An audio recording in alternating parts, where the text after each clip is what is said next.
Hello class, we are starting with the new chapter, fifth chapter, that is the deposits. Accepting the deposits from the public or from its own member is one of the source of raising the funds for the company. It is cheaper to raise the funds through the deposit. Moreover, there is no dilution of control as it is a type of short-term loan taken by a company. However, accepting the deposits can be risky option for a company in case it defaults in repayment of deposits. So we can say, according to the introduction that is given to us, we can say that deposits are one of the best source of raising the finance for the company. First and foremost important thing that it can be available at any point of time. Second most important thing that it is the cheapest mode of raising the funds. Third important thing is that there is a no dilution of control as it is a type of short-term loan by the short-term loan for a company, and we can say because of such benefits the company are in a position to raise the capital, they can utilize the capital, and at the same time they can also repay the capital at a specified period of time along with the interest whatever it has been specified. However, we can say there are certain problems and issues can be raised to the company if the deposit which is need to be repaid, if it has not been repaid on time because of certain problem that the organizations is facing. So here we can say accepting the deposits one of the important source. It has lots of benefits along with it, but if you not repay, the management doesn't repay the capital on time along with the rate of interest, then the problem will be there for the management and for the company, and accordingly they are ready to face such problems and difficulties. Acceptance of deposits. There are certain companies which cannot accept the deposits. First one, a banking company. So a company is a banking company, then they cannot accept the deposits from its member, neither from the public. A non-banking finance company, that is NBFC. NBFC company cannot accept the deposits from its member or from the general public. A housing finance company. A housing finance company also cannot accept the deposits from its members, neither from the general public. And fourth one is a other company as a central government will specify. So any company which is need to be specified by the central government according to the section 73 to subsection 73 to section 76 of the Companies Act 2013, or Companies Deposit Rule 2014, and directives issued by the Reserve Bank of India. So if any company which is under section 72 to 73 to 76, or the directives issued by the Deposit Rules 2040 or directives issued by the Reserve Bank of India, such companies are prohibited from accepting the deposits from the general public or from its members. So there are total 4 companies are there. Now here the chart has been given to us related to which a company can collect the deposits from its member. So we can say accepting the deposits normally from its member and from the public. So any company who is eligible to accept the deposits, they can accept the deposits from its member, and they can also accept the deposits from its public. So normally there are certain company which can only accept the deposits from its member. There are certain company which can accept the deposits only from the company. And there are certain company which can accept the deposits from its member also and from its general public also. So in from members, the company, private company can accept the deposits from its member. Public company other than eligible company can accept the deposits from its member, and eligible public company can also accept the deposits from its member. Whereas eligible public company, you can say eligible public company are there from the members also and that from public also. So eligible public company can accept the deposits from its member also and from the public also. A government company have the right to raise the capital in the form of deposits only from the public. So here we can say eligible public company can accept the deposit from the public as well as from the members, whereas government company can have only right to accept the deposit from its member, whereas private company and public company other than eligible company can only have the right to accept the deposits from its members. So I hope that you all are very much clear about the concept. Now let us see the concept of eligible public company. Eligible public company can accept the deposit from its member and also from the public. Eligible public company means a company having two most important things. First one, a net worth of not less than rupee 100 crores. So the eligible public company whose net worth is not less than 100 rupee 100 crore. And second one, turnover of not less than 500 crores. So turnover means the sales proceed in a particular year. So whatever will be the sales proceed in that particular year, the amount that should not be less than 500 crore. That company is known as a eligible company. And net worth means a total paid up capital, free reserves, surplus premium account after deducting the accumulated losses and other things. That means the net worth of the company that should not be less than 100 crore. So the company which have two most important prescribed thing which is mentioned in A and B part, if the company is there, then that kind of company is known as a eligible public company, and they can accept the deposits from the general public as well as from the members of the company. Let us see the next one, that is the terms and conditions for acceptance of deposits. Amount of deposits. So there are, we can say there are for total 4 things are there, and accordingly the amount will be decided, and based on that particular prescribed amount the company can accept the deposits from the general public. In a private company can accept the deposits from its member or from the directors and relatives of directors not more than 100% of its aggregate of paid up share capital and free reserves. So normally here we have to understand the two most important concepts, that is the paid up share capital plus free reserves. Paid up share capital is that amount of capital which has been paid by the existing equity shareholders of the company to the company. So normally a share which has been issued at the face value of rupees 10, and if the investors have paid rupees 6, then that 6 rupee is the paid up capital. So whatever will be the paid up capital related to the shares which has been issued by the company, plus that free reserves, whatever the amount has been accumulated out of the profit over the period of time. So we can say the last 5 years the company have 20,000 rupee in its free reserve, whereas the company have 2 lakh rupee as a paid up capital. So 2 lakh rupee plus 50,000 as a free reserve, to 2 lakh plus 50,000, 2 lakh 50,000. So the company have to make provision earlier of 2 lakh 50,000, which is already been done, and accordingly the company can raise the capital from the public or from its members. So here we can say a private company can accept the deposits from its member or directors or relatives not more than 100% of its aggregate. So a company, we can say 2,50,000 is an aggregate of total capital of paid up and free reserve. So 100%, not more than 100%. So directors, relatives and friends cannot invest more than 100%. That is 2,50,000 is 100%, and the company cannot accept all 2,50,000. The company have to accept somewhere around 2 lakh rupees in the form of its deposits from its members, directors, relatives and friends. However, in certain class, a private company as specified by the Companies Act can accept the deposit more than 100% of its aggregate paid up capital and free reserve. So we can say there are certain classes of companies are there who have the priority of raising more than the aggregate amount which has been specified. That is 2,50,000 is there. So the company can accept 3 lakh rupees in the form of public deposit, whereas special provision need to be made accordingly, and the company can have the powers, they can raise the capital. Public company other than eligible company, these companies cannot accept the fresh deposits from its member if the amount of such deposit together with the previous deposit exceed 25% aggregate of its paid up share capital and free reserve.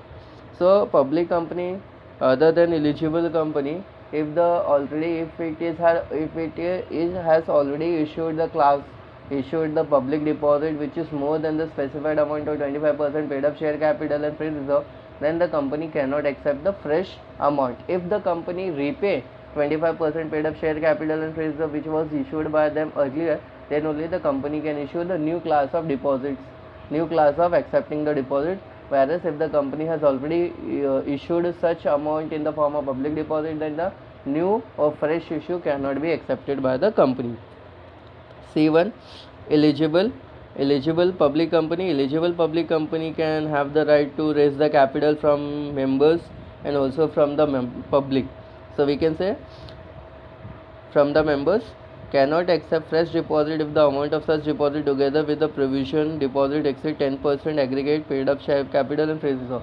So if the amount issued to the by the eligible public company, if the deposit is already been accepted by its member, which is somewhere around 10% of the total paid up share capital and free reserve, then the company cannot issue free a fresh issue of the fresh issue of deposits to its member. Whereas if the whereas in from the public, company cannot issue fresh deposit if the amount of such deposit together with the previous deposit exceed 25% paid up share capital and free reserve. So the amount that is been accepted from the general public, if it is somewhere around 25% paid up share capital and free reserve, then the company cannot accept the fresh public deposits. Okay, so here 10% from the members and 25% from the public. And the D, government can accept the deposits from the public not exceeding 35% of the paid up share capital and free reserves of the company. So here the government company is a company which is owned, managed and controlled by the public government officials. Then they have the right to raise the deposits from the public somewhere around 25% of paid up share capital and free reserves. Second one, period, that is the tenure of deposit. No deposit can be accepted or renewed within which is to be repaid within a period of 6 months or more than 36 months. So company cannot accept the deposit which need to be paid within 36 months, or the company that have to pay amount more than 36 months. So 6 months is the minimum duration and 36 months is the maximum duration for the acceptance of public deposit. If both the situation, if the amount is invested by the depositor which is less than 6 months, then the company cannot accept the deposit. If the amount invested by the depositor for more than 36 months, that time also the company cannot accept the deposits from the member. In certain circumstances, in certain situations, a company may accept the deposits repayable earlier than 6 months. So in certain situation where the company are in a position of problem because of cash, then in certain situation the company can accept the deposits which is less than 6 months in order to meet the short term needs or the requirement of the funds. Such deposit must have the tenure of minimum 3 months, and the amount of such deposit cannot be more than 10% of the aggregate paid up share capital and free reserve. So the maximum duration for which the company can raise the capital, that will be for 3 months, and the amount that could be not more than 10% of the paid up share capital and free reserves. Under certain circumstances, on the request of the depositor, company make premature repayment of deposit. So company can repay the deposit before the maturity period. Company may also renew its deposit with the same terms of issue, and it will be considered as a fresh deposit. So company can also reissue the same deposits with the new terms and conditions, and that will be known as a fresh issue. Third one, no demand deposit. Company cannot accept or renew the deposit that is repayable on demand. So if the member, those who are investing the public deposit into the company, they cannot demand at any point of time. So once the deposit has been invested by the depositor, then there are certain lock-in period are there, and within that lock-in period, company member cannot come to the company and demand its deposit. After the maturity period is there, the company will automatically repay its deposit. Fourth one, secured and unsecured deposits. A company can accept secured or unsecured deposit which should be earlier clearly mentioned in the circular or the advertisement inviting the deposit. If a company offers secured deposit, it has to create a charge on its tangible assets within 30 days of acceptance of deposit. So deposits can also be secured and deposits can also be unsecured. If the company accepts the deposits in unsecured form, then the company will not going to create any charge on the assets of the company. Whereas if the company issue the deposits which is secured in nature, then the company have to create a charge on the assets of the company, whereas this kind of assets will be a security provided by the company, that if the company is unable to pay the deposits on time, then the depositors will have the right to sold off such assets and they can recover their money from the company. Fifth one, application form. A company has to provide application form. It should contain a declaration by the applicant that the deposit that he is making is not made out of any money borrowed by him from another person. So the company, you have to make investor have to make an application in a printed form. Accordingly, a declaration need to be given and signed by the depositor that whatever the amount has been deposited by him in the company, that has not been borrowed from anybody else. Okay. Sixth one, that is a joint name. Company can accept the deposit in the joint name of the depositor, but that should not be more than 3 names. So the company can accept the deposit in the joint category, that is in the co-applicant form, but that should not be more than 3 members. Nomination. Every depositor at any time has a right to nominate any person as a nominee in the event of death of the depositor. So it is a normal criteria and the condition that if the depositor dies, then who will get the money from the company in case of his or her death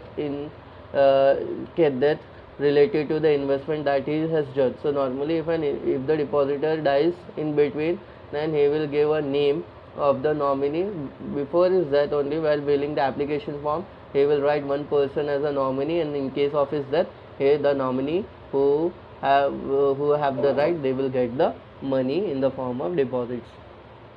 Circular of advertisement.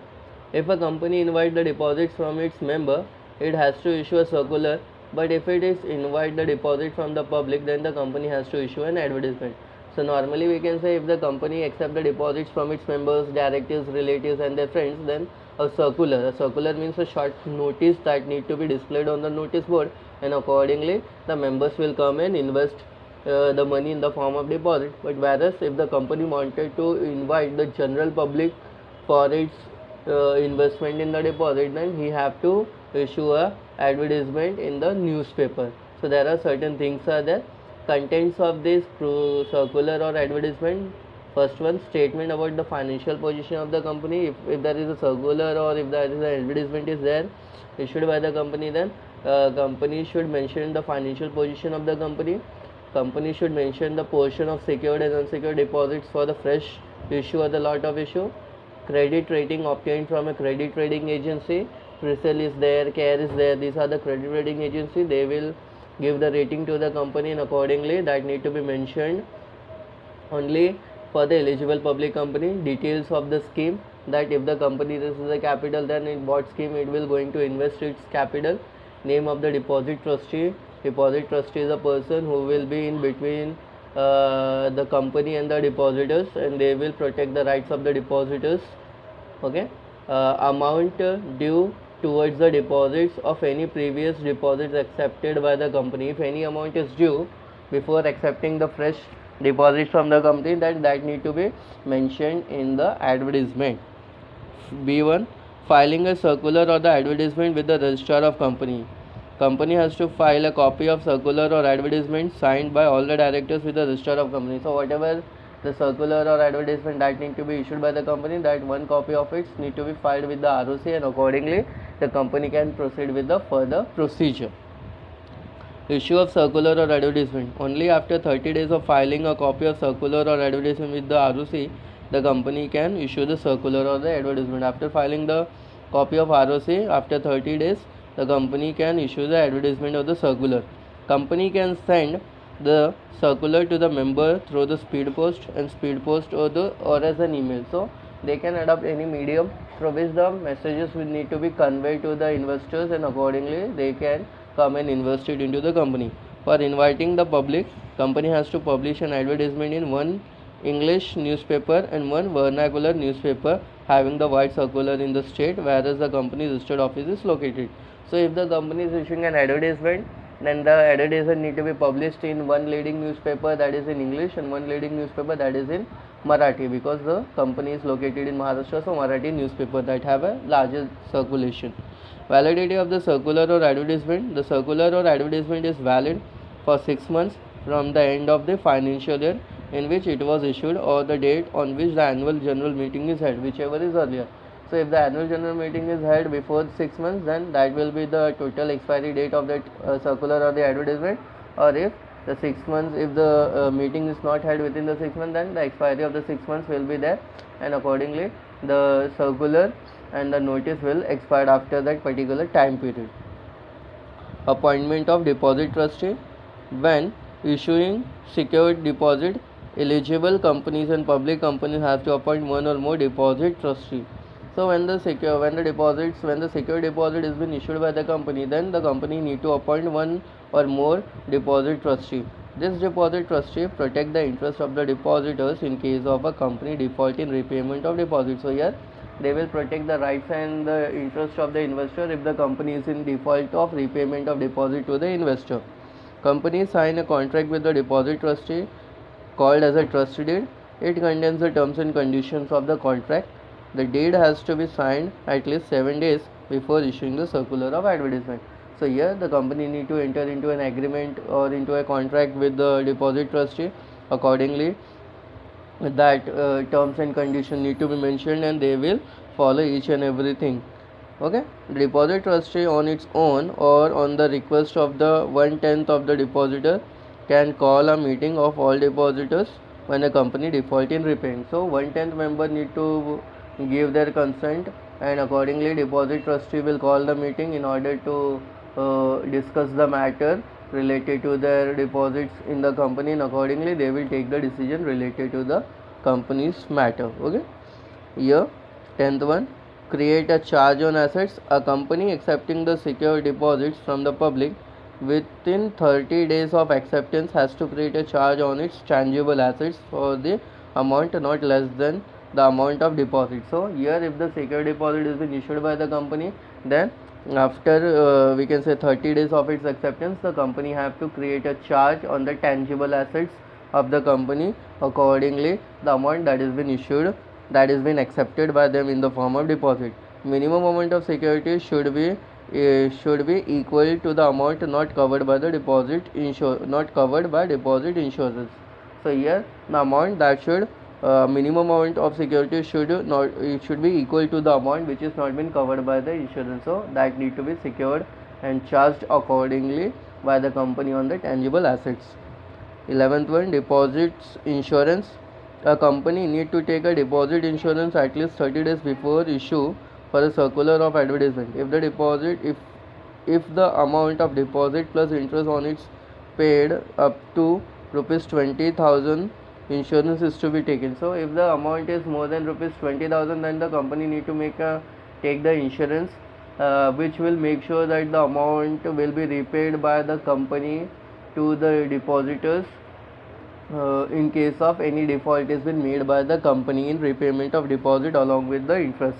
So if that particular amount increases to more than rupees 20,000, then the company have to take a insurance and the premium need to be paid accordingly. Obtain the credit rating. Every company has to get credit rating of its deposits and included rating in the circular or advertisement. So every company who have to issue the deposits, who have to accept the deposits, need to get rating from the credit rating agency. CRISIL is an agency, CARE is an agency. They can go and find out the financial position of the company. They will check all their books of account. They will verify each and everything, and accordingly they will give the credit rating that need to be mentioned in the circular or the advertisement which has been issued by the company. The credit rating agency consider the net worth of the company. They will consider the liquidity position, ability to repay the deposit on time, and various other factors, and accordingly give the rating. The rating shall be obtained every year during the tenure of deposit. So each and every year, if the company want to issue the fresh deposit after repaying the old deposit, then every time the company have to get the rating from the credit rating agency. So 3-in-1, open deposit repayment reserves account. Every company accepting deposit has to open in a scheduled bank a deposit repayment reserve account. Every year on or before 30th April, a company has to deposit an amount not less than 15% of the amount of deposit maturing during the current year and following financial year. So normally here what happen, every company have to open a specific account in a scheduled bank which is known as a reserve deposit repayment account, and every year the company have to deposit amount not less than 15% of the deposits maturing on that particular current year. So 15% amount which need to be which will get matured on that particular financial year, that much amount need to be deposited into the deposit repayment account, and accordingly the company will repayment such amount. This account can be used only for repaying the deposit. Company cannot use the amount in this particular account for any other purposes. They will only use the amount in this particular account only for repayment of deposits. Okay. 14.1 Deposit receipt. Company has to issue deposit receipt to the depositors within 21 days from the date of receipt of money or realization of check. So when the realization of check happened, when the amount is been received by the company, then within 20 days the company have to issue deposit receipts to all the depositors of the company. The receipt has to be signed by the officer who is duly authorized by the board of directors. The receipt contains the name, address of the depositor, amount of deposit, rate of interest that is been payable, and date on which it has been payable. So it should contain each and every required information and data about the investors, about the company, and that need to be signed and sealed by the company, and accordingly that to be issued to the depositors within 21 days. Register of deposit. A company has to maintain a separate register of deposit accepted or renewed as its registered office. So every person who is a deposit holders of the company, a company need to maintain a separate register for them, and each and every required detailed information and data need to be mentioned in that particular register, which could be cross verified with the deposit receipt. The details of the deposit along with the details of the depositors should be entered in the register of deposit within 7 days from the date of the issue of deposit receipt. So when the deposit receipt is being issued, data need to be cross verified within 7 days, and then the deposit receipt need to be issued by the company. Return on deposit rates. A company has to file on or before 30th June every year with the register of company a return of deposit. The return give detail of deposit with the company as on 31st March every year.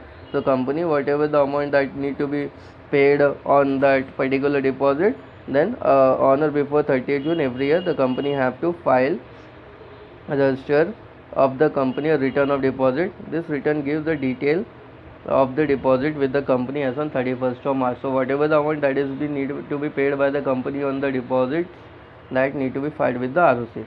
Interest.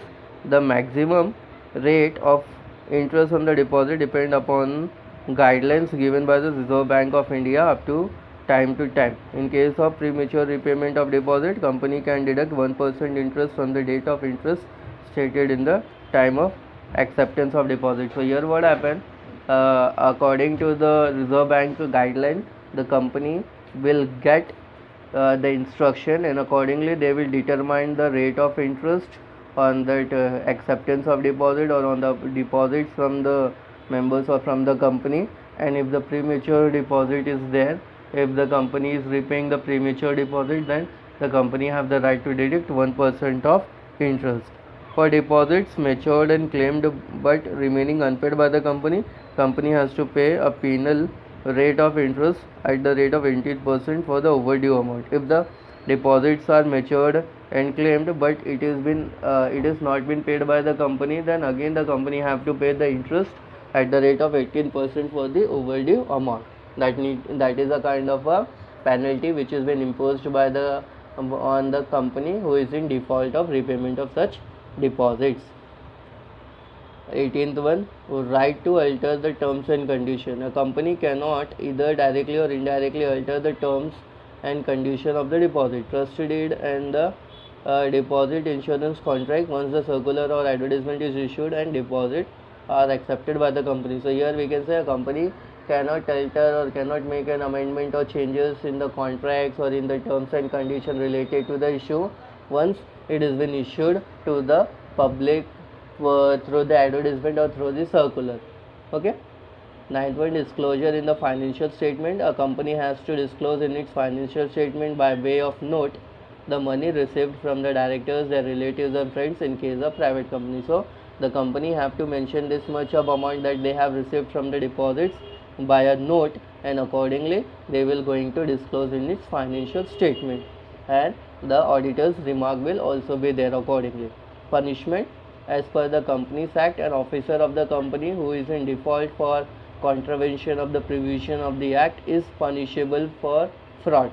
So any member or any officer who is in default in order to breach the contract, or in order to breach the any act related to the contract that has been entered with the depositors of the company, then making such fraud, every members or every officer who is involved in such thing will be punished under certain act. Maharashtra government has passed the Maharashtra Protection of Interest of Depositors in the Financial Establishment Act 1999 to protect the interest of the depositors.